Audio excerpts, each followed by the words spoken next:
नमस्कार दोस्तों, आप देख रहे हैं मेरा YouTube channel SSC exam pathfinder. आज मैं लेके आया हूँ एसएससी सीजीएल 2024 के 11 सितंबर का थर्ड शिफ्ट का पेपर। इस कड़ी में आज ये मेरा नवा वीडियो है, तो देर ना करते हुए आज शुरू करते हैं आज का टॉपिक, आज का वीडियो। आइए शुरू करते हैं। सिद्धि अपने स्कूटर को 31,902 में बेचकर विक्रय मूल्य के भाग के 1/6 के बराबर लाभ वर्जित करते उसका लाभ प्रतिशत ज्ञात करें। यहाँ पर वैल्यू दिया 1/6, अगर चाहें तो इसको सॉल्व करके इसका वैल्यू निकाल कर, लेकिन ज़रूरत नहीं। यहाँ पर केवल ये पूछा है कि 1/6 भाग जो है ये विक्रय मूल्य के भाग का है। अगर ये विक्रय मूल्य का 1/6 भाग है तो ये क्रय मूल्य क्या होगा, तो क्रय मूल्य अगर 1 से इसको घटाया जाए 5/6 भाग होगा।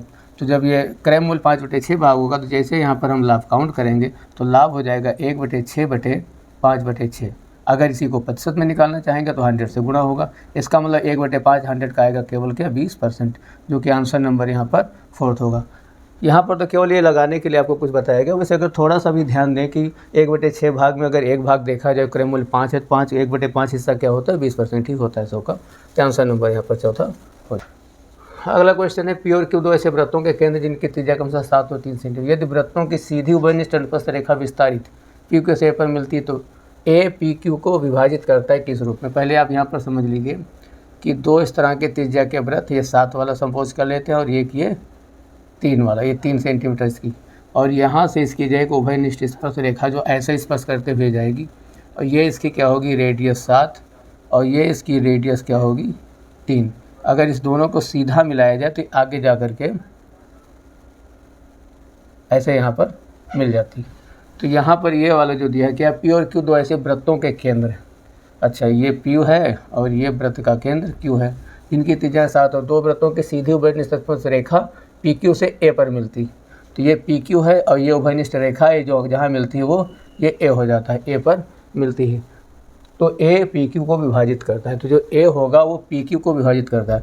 अब यहाँ से अगर विभाजित की बात करें तो जैसे ये इनकी दूरी इनका 7 और ये है, उसी क्रम में ये भी जो है इसको विभाजित करेगा, तो उसी रेशियो में ही आएगा, क्योंकि यहाँ से इसकी दूरी और यहाँ से इसकी दूरी भी उसी संबंध में हो। तो अगर हम यहाँ से सपोज करें जो भी दूरी होगी और यहाँ से जो उसकी दूरी होगी ये भी दोनों उसी के रेशियो में 7:3 के ही रेशियो में विभाजित करेंगे, इसलिए यहाँ जो आंसर होगा वो पहला ही होगा 7/3 के रूप में। क्वेश्चन देखते हैं। अगले में स्टार को उस लघुत्तम अंक से प्रतिस्थापित कीजिए जिससे संख्या ये संख्या 6 से विभाजित हो। अब यहाँ पर 6 से विभाजितता के लिए आप देखते हैं कि अगर लास्ट वाले ही 2 डिजिट देखे जाए तो 6 के बाद अगर 4 आएगा 64 तो 6 से विभाजित नहीं होगा, और अगर 6 आएगा तभी हो। लेकिन एक बात और ध्यान रखेंगे, अगर यहाँ हम 4 रखते हैं, क्योंकि स्टार की जगह सेम ही संख्या रहती है, यहाँ भी 4 होगा।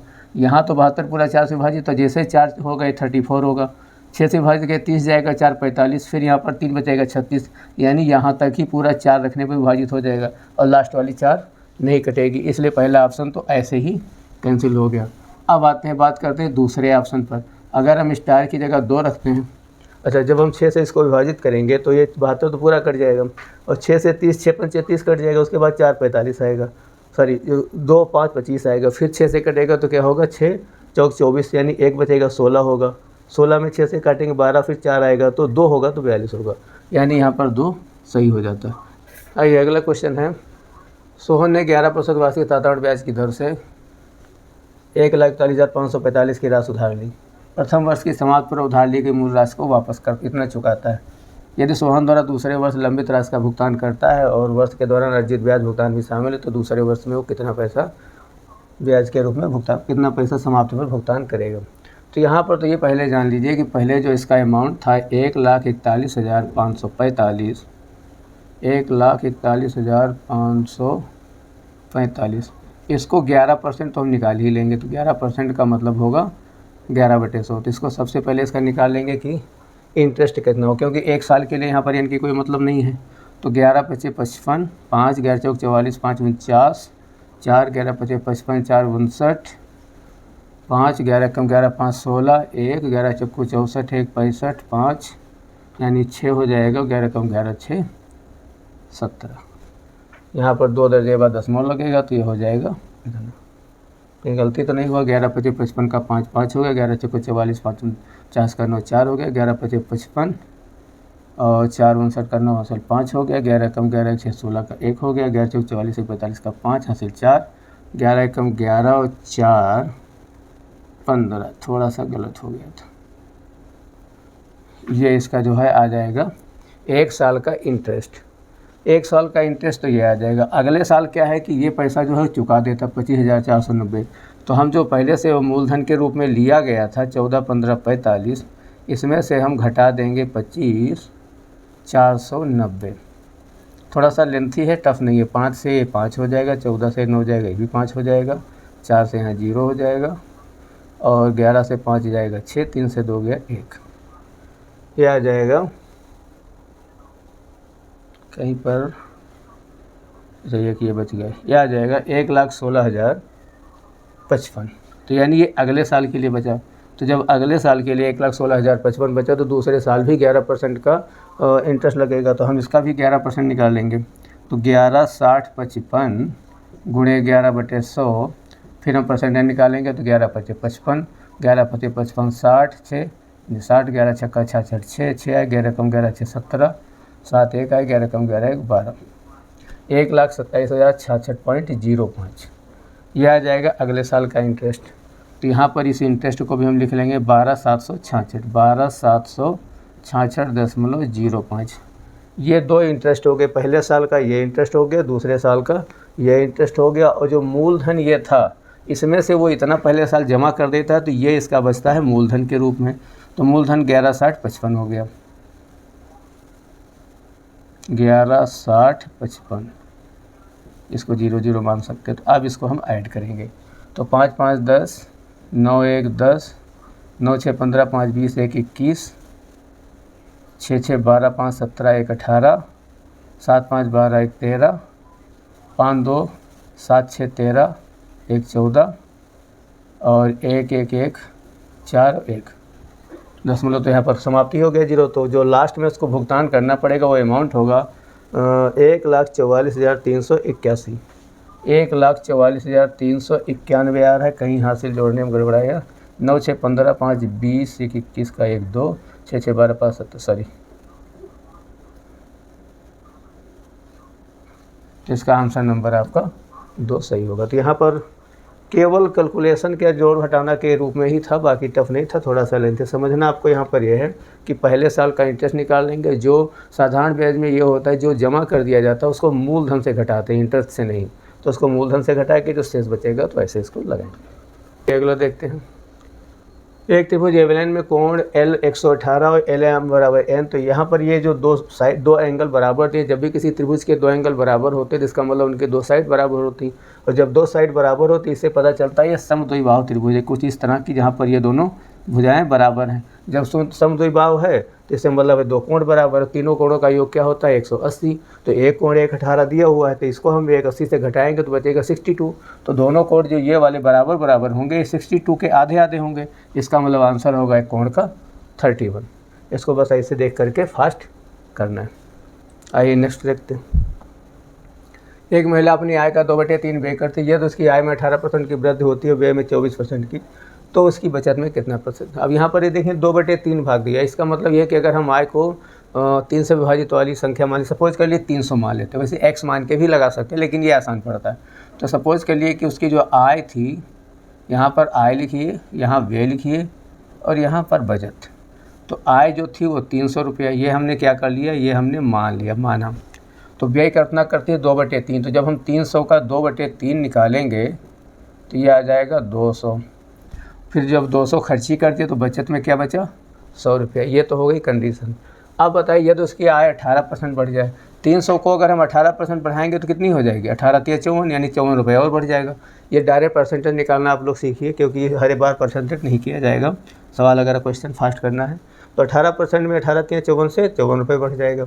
और फिर कहा है कि उसकी व्यय में 24% की वृद्धि होती है। व्यय कितनी थी 200, और 200 में 24% वृद्धि करेंगे क्या होगा, 24 दूना 48 यानी 248 हो जाएगी। 48 रुपये यहाँ पर बढ़ करके 248 हो जाएगी। तो जब 354 आय हो गई, 248 उसमें व्यय हो गया, तो इसमें से बचा कितना, अगर इसको घटाएंगे तो केवल 6 रुपये आता है। 100 तो आएगा ही, तो यानी यहाँ पर बचा कितना 106। ये था 100 और ये कितना हुआ 106। तो अब पूछा है कि उसकी बचत में कितने % वृद्धि हुई। अब यहाँ पर अगर वृद्धि को ध्यान से देखें, वृद्धि को ध्यान से देखें तो जब ये बचत 100 रुपये ही थी, उसमें जो 106 की बचत हुई, इसका मतलब ये है कि 100 पर 6 रुपया 6% ही बचत होती है, इसलिए ऑप्शन नंबर इसका 4 सही होगा। क्वेश्चन, त्रिभुज ABC में कोण A यानी हाफ दिया, B + C + बराबर 120 और फिर कोण A का 4th पार्ट पूछा है।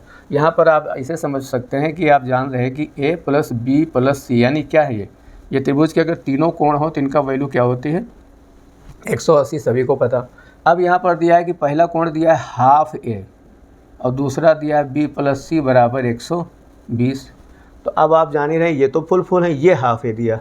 अगर इसको हम पूरे को आपस में घटा दें तो ये माइनस ये माइनस ये माइनस ये माइनस, ये C और B कट जाएंगे, A से हाफ A जाएगा तो ये हाफ A ही बचेगा और यहाँ 180 से 20 जाएगा तो ये 60 आ जाएगा। अगर हाफ A बराबर 60 है तो A बराबर 120, A बराबर 120 है तो A बटा 4 बराबर केवल 30। ये तो आप आसानी से समझ सकते हैं। यहाँ पर एक पूछा था 1/4 A कोण क्या होगा, तो 1/4 होगा 30। Answer number 1। अगला क्वेश्चन में है यदि P sin A minus cos A बराबर 1 हो तो P² - 1 + P² cos A का मान ज्ञात करें। यहाँ पर थोड़ा सा ये ध्यान दिए कि A इधर cos A sin है, यहाँ भी अगर आंसर आपको फास्ट निकालना है, वैसे दूसरा तरीका ये है कि इसको स्क्वायर करें, फिर उसके हिसाब से P² बने, इनको इधर उधर सेट करके निकालें तो इसका भी वैल्यू लाया जा सकता है। लेकिन अगर इसको हम आसानी से निकालना चाहें तो A के बराबर कुछ वैल्यू रख लेते हैं। cos A और sin A दोनों में A, अगर A बराबर हम 90 डिग्री रख लें तो यहाँ P sin A, जब P sin A होगा तो sin A होता है 90 तो sin A 1 हो जाएगा और cos A 90 होता है 0 तो ये 0 हो जाएगा, तो ये P 1 हो जाएगा, P बराबर 1। यहाँ पर कहने का मतलब ये हुआ कि इसको हम रख देंगे तो P बराबर 1 ऐसे ही आ जाएगा, क्योंकि P sin A sin 90 होने के कारण, तो P बराबर 1 इधर से पता चल गया। इधर cos A जैसे रखेंगे तो cos A बराबर क्या हो जाएगा 90 यानी 0, तो ये पूरा पार्ट 0 हो जाएगा। इसका मतलब केवल निकालना रहेगा P²। जब P का मान 1 है तो P² का भी मान 1, इसलिए आंसर आपका 4th 1 हो जाएगा। सबसे शॉर्ट में इस तरह से इसको आंसर निकाला जा सकता है अगर आप फास्ट करना चाह रहे हैं एग्जाम में। तो रही बात सॉल्व करने की विधिवत, तो अगर करना चाहेंगे तो लेंथी होगा, वो 1 से 2 मिनट ले जाएगा।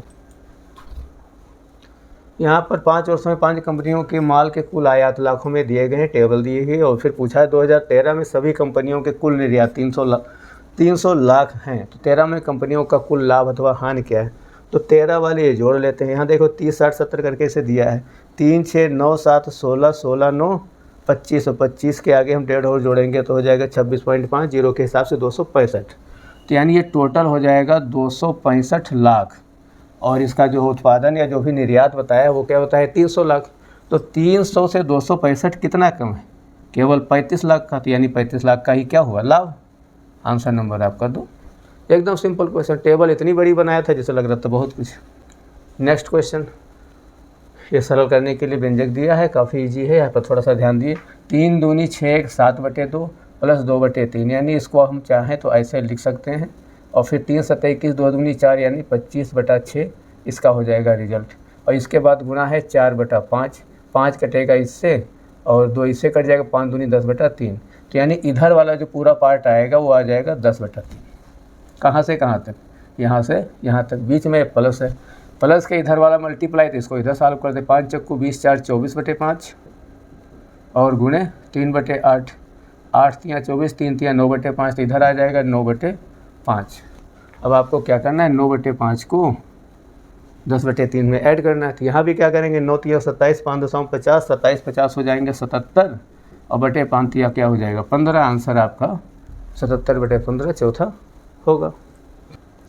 चलिए नेक्स्ट क्वेश्चन, एक नाव धारा के विपरीत दिशा में 54 किलोमीटर की दूरी 6 घंटों में तय कर सकती है। यदि धारा की चाल इतने किलोमीटर है तो नाव की धारा की दिशा में इतनी किलोमीटर की दूरी तय करने में कितना समय लगेगा। समय बराबर दूरी बटे चाल, तो आप जान ही रहे हैं। अब यहाँ पर धारा की नाम, अच्छा पहले यहाँ निकाल लेते हैं कि ये वाला जब विपरीत दिशाओं में चलती है तो विपरीत दिशा में अगर मान लेते हैं कि नाव की चाल x और धारा की y हो, क्योंकि नाव आगे चलेगी तो नाव की ही ज़्यादा होगी, तो x - y बराबर जो होगा, यानी इनका सापेक्ष एक दूसरे के विपरीत चलेंगी, तो ये हो जाएगी चाल। चाल बराबर क्या होगा दूरी बटा समय, 54/6 काटेंगे तो आ जाएगा 9, ये क्या आ जाएगी किलोमीटर पर आवर, सापेक्ष चाल दोनों की।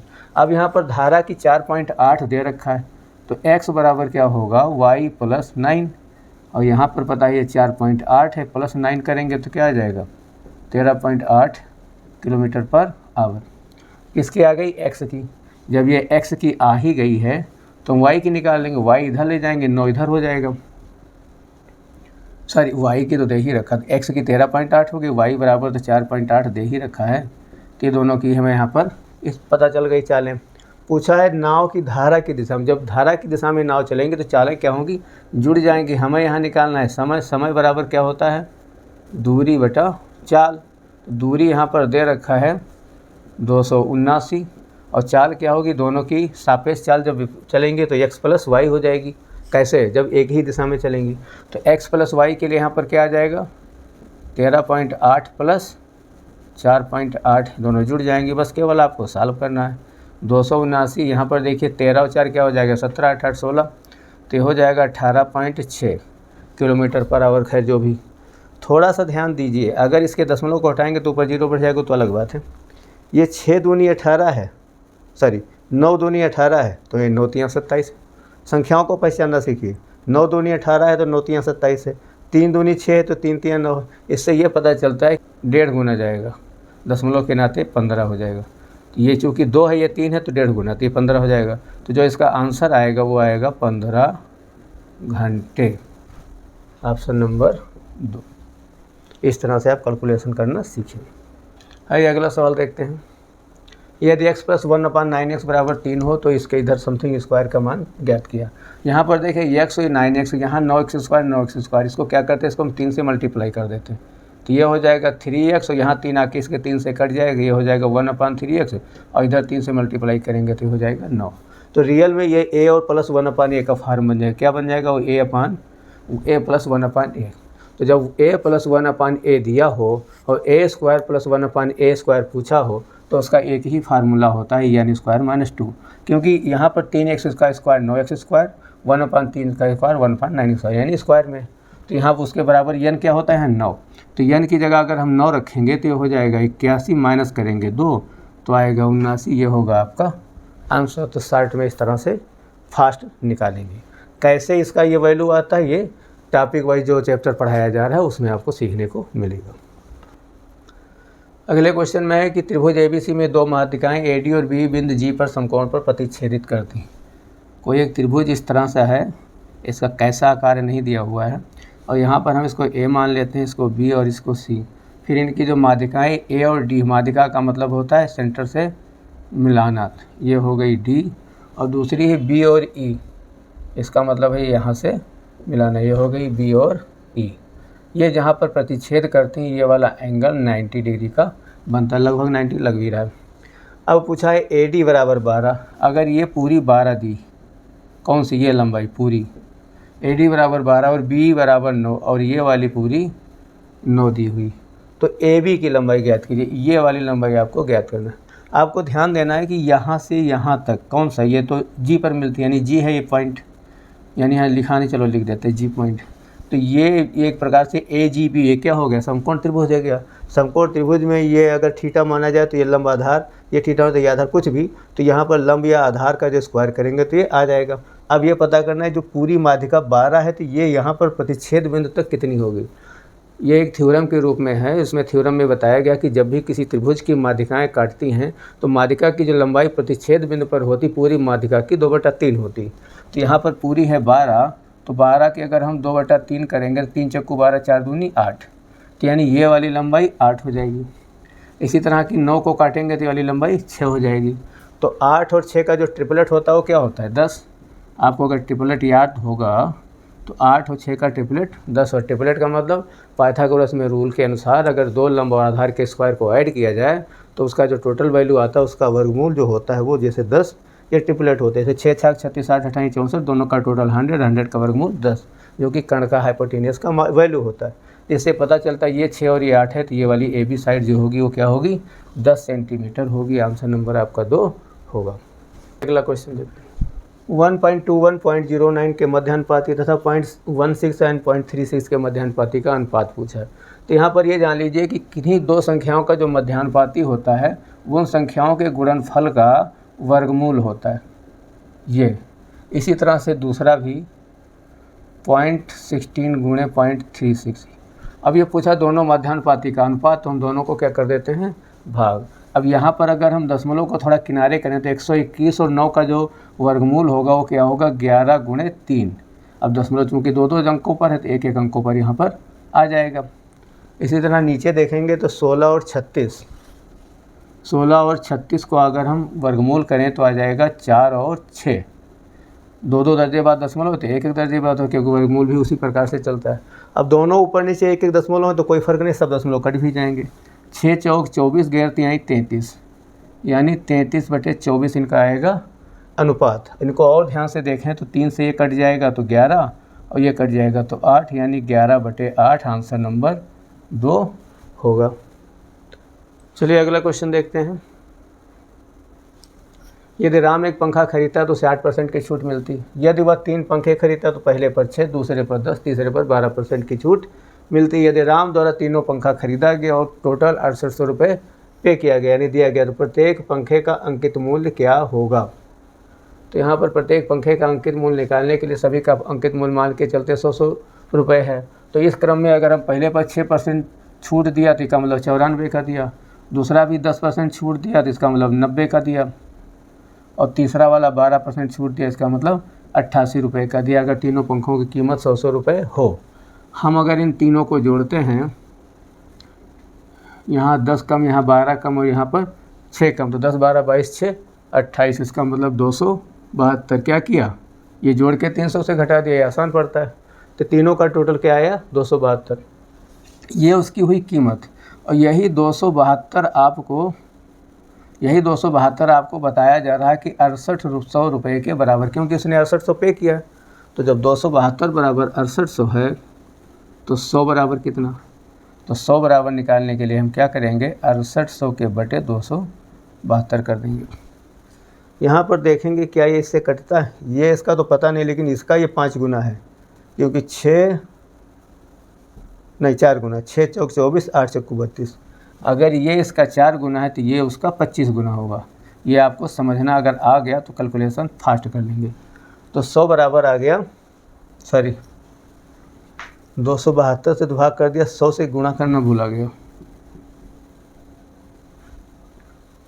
तो 100 का जो कीमत होगी तो क्या हो जाएगी, 2500। तो प्रत्येक पंखे की जो कीमत आएगी वो क्या आएगी, 2500। ऑप्शन नंबर इसका 2 सही होगा। आइए अगला क्वेश्चन देखते हैं। 30 छात्रों वाली एक कक्षा के सभी छात्रों ने एक टेस्ट दिया। 12 छात्रों का औसत स्कोर 62 और बाकी का 74। कक्षा के औसत स्कोर ज्ञात करें।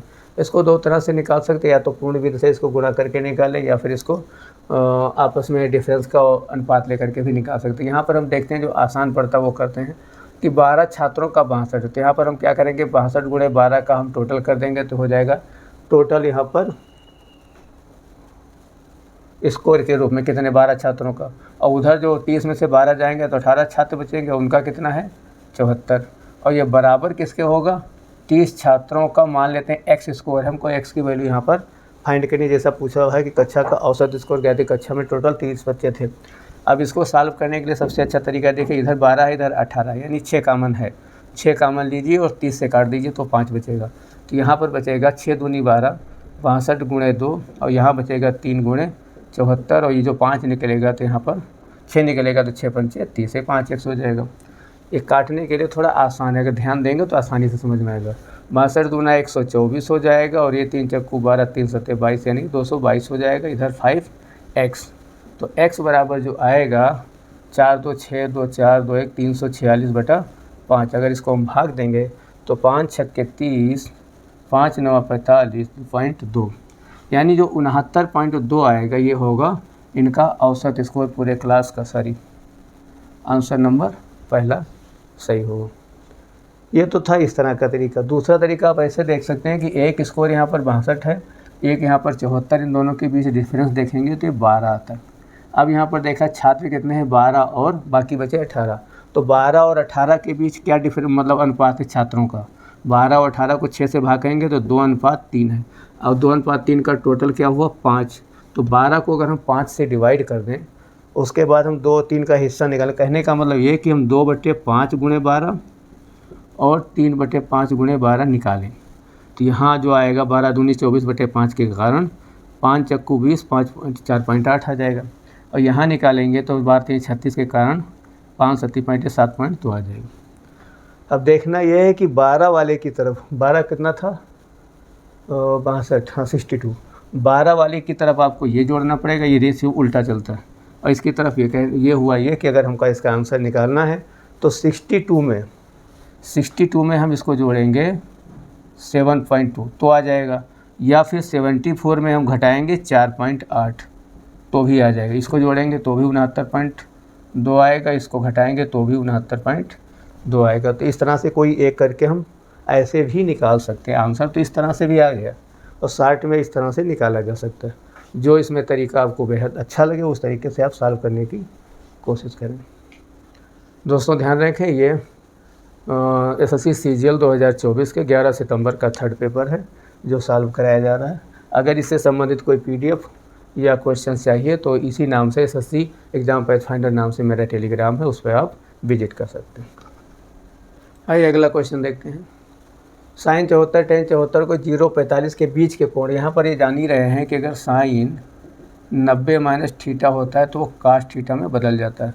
तो 74 को अगर हम चाहें तो लिख सकते हैं साइन 90 - 16 और इसको लिख सकते हैं tan 90 - 16। तो साइन का हो जाएगा कास 16 और tan का हो जाएगा काट 16। आंसर आएगा कास 16 और काट 16, आंसर नंबर 1। चलिए नेक्स्ट क्वेश्चन देखते हैं। उस त्रिभुज PQR पर विचार कीजिए जो R समकोण है। यहाँ पर त्रिभुज ऐसे समझ लीजिए एक बड़ा सा PQR, R यहाँ समकोण है तो ये हो गया 90, ये हो गया Q। अब क्या कहा है PQ 29, यानी ये 29 दिया है, QR 21 ये 21 दिया है और PQR थीटा ये थीटा दिया। बहुत सही। अब कह रहा है cos square theta minus sine square theta का मान ज्ञात कीजिए। यहाँ पर ये ध्यान दें, अगर हम कास का तो निकालेंगे आधार बटे कर्ण दिया ही है, साइन का निकालना चाहेंगे तो इसमें से स्क्वायर करके इसको घटा के निकालना पड़ेगा, तब हमें वैल्यू पता चलेगी। लेकिन थोड़ा सा इधर और ध्यान दें तो cos square theta minus sine square theta real में होता क्या है, ये कास 2 थीटा की वैल्यू होती। तो यानी इसको हम क्या लिख सकते हैं, कास 2 थीटा।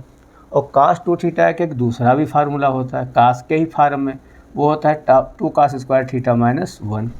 इसको आप ऐसे भी समझ सकते हैं। दूसरा तरीका ये था कि इसी को डायरेक्ट अगर समझना चाहें तो कास स्क्वायर थीटा तो लिखा ही है, साइन स्क्वायर थीटा को 1 माइनस साइन स्क्वायर थीटा कर दीजिए, 1 माइनस कास स्क्वायर थीटा कर दीजिए, तो ये कास जोड़ करके फिर वही बात हो जाएगी 2 कास स्क्वायर थीटा माइनस 1। हमारा कुल मिला के कहने का मतलब कि इसको हम 2 कास स्क्वायर थीटा माइनस 1 लिख सकते हैं। तो हम इसी का वैल्यू निकालें, क्यों, क्योंकि कास की वैल्यू आधार बटे कर्ण यहाँ पर दी हुई है। तो हमें जो फाइंड करना है वो फाइंड करना है 2 कास स्क्वायर थीटा माइनस 1। तो यहाँ पर 2 लिखेंगे, कास लिखेंगे 21/32, 21/32 का स्क्वायर लिखेंगे, माइनस करेंगे 1। 21 का अगर स्क्वायर आप जानिए रहे 441 होता है, उसको 2 से अगर मल्टीप्लाई कर देंगे तो हो जाएगा 882 बटे 29 का 841 होता है और माइनस 1 कर देंगे। 841 इधर जाके माइनस होगा 882 से, तो ऊपर केवल 41 बचेगा और नीचे बचेगा 841। यहाँ पर ध्यान देना है, हाँ ये बड़ा है कोई दिक्कत नहीं, इसलिए यही पॉजिटिव आंसर आएगा 41/841, आंसर नंबर 3। आइए नेक्स्ट क्वेश्चन देखते हैं। नमन किसी दुकान से 720 में कुछ सेब खरीदता हुआ कीमत पर मोल भाव करता है, दुकानदार कीमत में 5 सेब 2 रुपये की कमी कर देता है। 720 में कुछ सेब खरीदता हमें नहीं पता, कुछ अंदाज में मान के चलिए यही 40 44 36 कुछ सेब खरीदता है। इसके कारण नमन पहले खरीदे गए सेब बेचकर अधिक सेब खरीद लेता है, उन्हें पहले कितने सेब खरीदे थे। अब इसको x वगैरह मान के लगाएंगे तो लंबा पड़ेगा, इससे अच्छा है कि इन्हीं में से कोई वैल्यू उठा लेते। सपोज करिए हम पहले 40 ही उठा लेते हैं, तो अगर 720 में से हम 40 सेब खरीदेंगे तो 720/40 करेंगे, ये कट जाएगा 18 चक्कू 72, यानी 18 रुपये प्रति सेब कीमत आएगी। कितनी आएगी, 18 रुपये। अगर 18 रुपये मोल भाव करके अगर वो 2 रुपये कम कर देगा तो यानी 16 रुपये का मिलेगा। अब 16 रुपये का जब मिलेगा तो हम 720 को 16 से भाग करेंगे, पहली बात है सही से पूर्ण रूप में कटेगा नहीं, कटेगा 4 चक्कू, यहाँ पर आएगा 18, 180 यहाँ कट जाएगा, 180 का 4 काटेंगे तो आ जाएगा 45, 40, ठीक है। तो यानी इससे पता चलता है कि 45 सेब और मतलब 5 से बढ़ के 45 मिल जाएंगे। इसने कहा है कि 4 सेब अधिक होते हैं, यानी ये 5 अधिक हो गया। इसका मतलब है कि ये आंसर आपका सही नहीं है। अगर 40 की वैल्यू सही नहीं है, आंसर आपका क्या हुआ, 4 की जगह 5 बढ़ गया।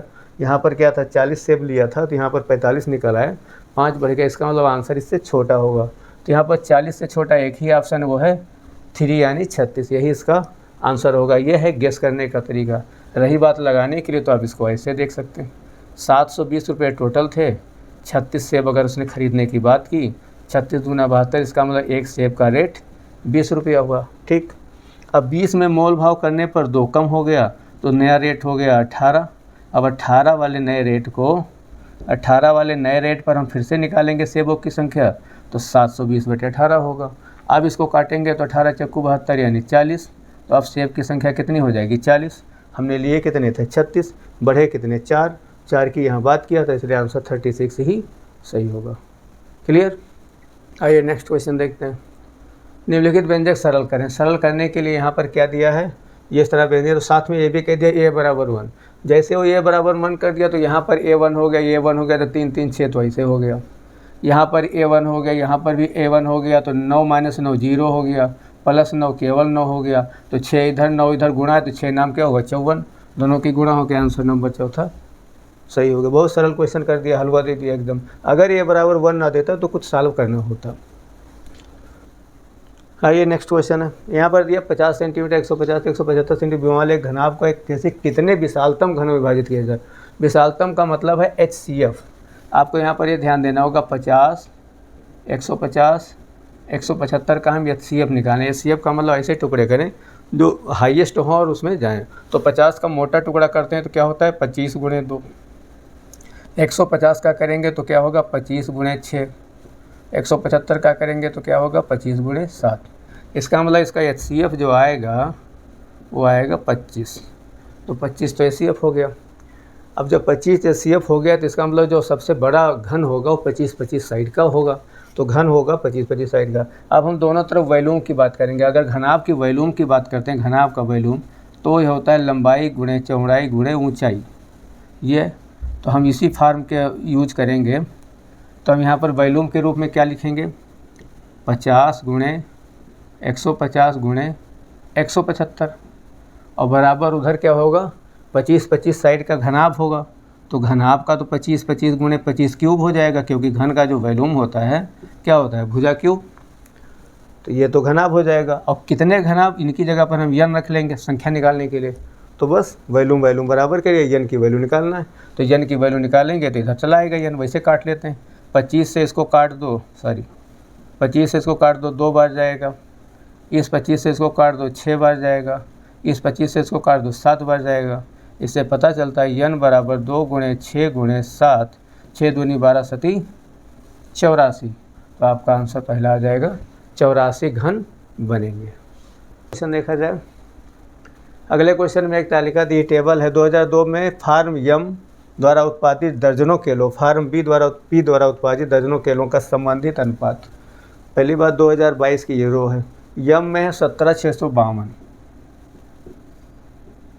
और पी में है 16,404। ये है। अब दर्जन का ही चाहे सिंपल का है, अनुपात में कोई फ़र्क नहीं पड़ेगा। अनुपात ना होता हम दर्जन के ऊपर बात करते हैं। यहाँ पर अनुपात निकालने का हम लोग केवल इनको बस काटना है। ध्यान से देखें तो 4 से तो दोनों कटेंगे। 4 चक्कू 16, ये कटा। 4 चक्कू 16, 4 1 कम 4 3 12, ये कटा। और अगर आप फोकस करिए, 1 है 3 से कट सकता है। 3 1 कम 3, 1 11, 3 3 9, 2 20, 3 6 18, 7 21, बिल्कुल सही। ये 3 से भी कि 3 1 कम 3 1 14, 3 चक्कू 12, 2 21, 3 7 21, ये सही। आंसर के रूप में आएगा 1471/13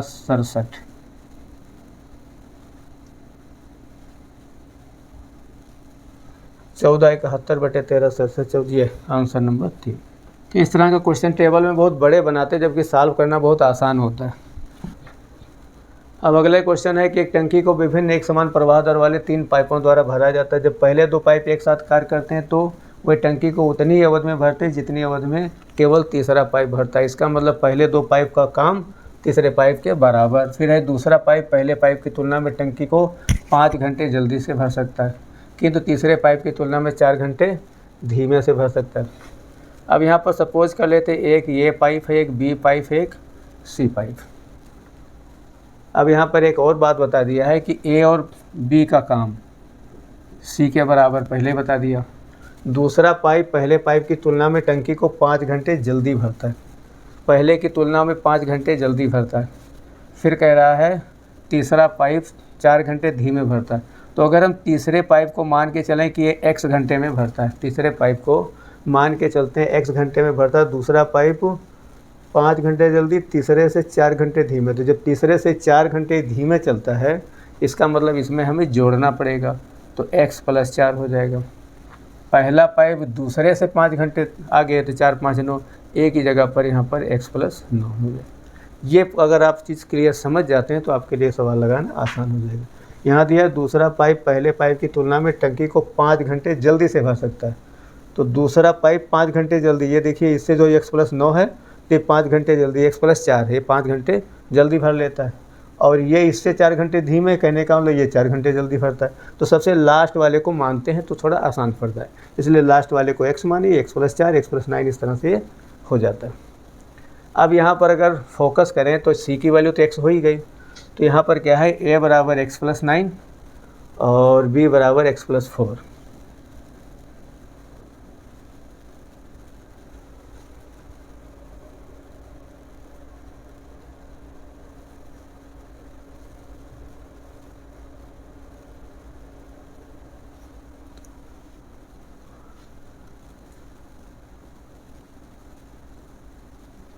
यहाँ पर पहला ही क्वेश्चन दे रखा था कि a + b = c, तो इसको अगर ढंग से देखें तो a + b = x भी लिख सकते हैं, क्योंकि हमने c के काम को x ही माना, तो a + b = ये x हो सकता है। और a + b = ये x हो गया। एक इसमें थॉट होता है, जब इस तरह का चैप्टर पढ़े होंगे, नहीं पढ़े होंगे तो आगे हमारे वीडियो आ रहे हैं उसमें पढ़िएगा। उसमें यह रहता है कि अगर a + b, a + b ही मान लेते हैं, अगर a + b = x वैल्यू दी हो और a की वैल्यू दी हो x + p और b की वैल्यू दी हो x + q, तो जो x की वैल्यू होती है वो √p × q होती है। एक इसका थॉट होता है। इस तरह के क्वेश्चन जो है अब आने लगे हैं तो इसको समझना होगा। तो यहाँ पर ये देखना है कि अगर इस सवाल को सही से समझें तो a + b = c, तो a + b = x, इसको फॉलो करता है। फिर a = x + p, तो a बराबर यहाँ पर x + p, p की जगह क्या है 9, b = x + q, b = x + q, q की जगह क्या है 4। तो जो x की वैल्यू होगी वो क्या होगी, √ यहाँ पर हम निकाल लेते हैं, तो ये हो जाएगी √9 × 4, तो 9 चौक 36 का आंसर क्या आ जाएगा 6, तो यहाँ x = 6 आ जाएगा। लेकिन ये आपका आंसर नहीं आएगा, क्योंकि आंसर में पूछा है पहले पाइप द्वारा टंकी को भरने में लगा समय। तो पहला वाला पाइप भरता है क्या है x + 9 समय में, तो हमें x + 9 ही निकालना होगा, जो होगा 6 + 9 = 15 घंटे। आपका आंसर 4 होगा। तो अगर इस चीज़ को समझ रहे हैं तो आपके लिए आसान होगा। आइए अगला क्वेश्चन देखते हैं। सलोनी की मासिक आय विभिन्न मदों में > विवरण दिया गया। यदि सलोनी की मासिक आय 75 रुपये है तो किराए और शिक्षा, किराया 30, शिक्षा 25, यानी टोटल हो गए 45%। 45% कितने का निकालना है, 55%। 30 25 55 होता है। 55% कितने का निकालना है, 75,000 का। तो हम क्या करेंगे, 2 0 तो ऐसे कट जाएंगे। 75 और 55 का केवल हमें करना है मल्टीप्लाई। 55 25 का 5, 2 बचेगा, 5 7 35, 55 25, 60 और 2 62 का 2 6 बचेगा, फिर 7 बचे 35 और 6 41, और ये किसका 0, 41,250। आंसर नंबर आपका 2 सही होगा। क्लियर। Last question. यहाँ दी गई तालिका के 2 एथलीटों x और y द्वारा एक ही दिशा में तय की गई दूरी को दर्शाती। पहले 5 घंटे के दौरान y की औसत चाल, तो यहाँ देखते हैं 30 40 70 हो गया, 70 30 100 हो गया, और 100 के बाद 45 145 हो गया, और 20 जोड़ेंगे तो 165। यहाँ पर जो y की टोटल चाल 165, 5 घंटों में पूछा तो 5 से करेंगे भाग, तो जाएगा 5 3 15, 5 3 15, यानी 33 किलोमीटर/आवर। ऑप्शन नंबर 2 सही होगा। तो इस तरह से ये रहा हमारा आज का वीडियो। उम्मीद है आपको पसंद आया होगा। आज हमने इसमें थोड़ा फास्ट करने की और शॉर्टकट से लगाने का प्रयास किया है, और जो आपके लिए लाभदायक सिद्ध होगा। यदि आपको हमारा वीडियो अच्छा लगता है तो कृपया लाइक करें, दोस्तों को शेयर करें और सब्सक्राइब करें। हमारा वीडियो देखते रहें और हमें मोटिवेट करें। धन्यवाद। जय हिंद। अपना ख्याल रखें।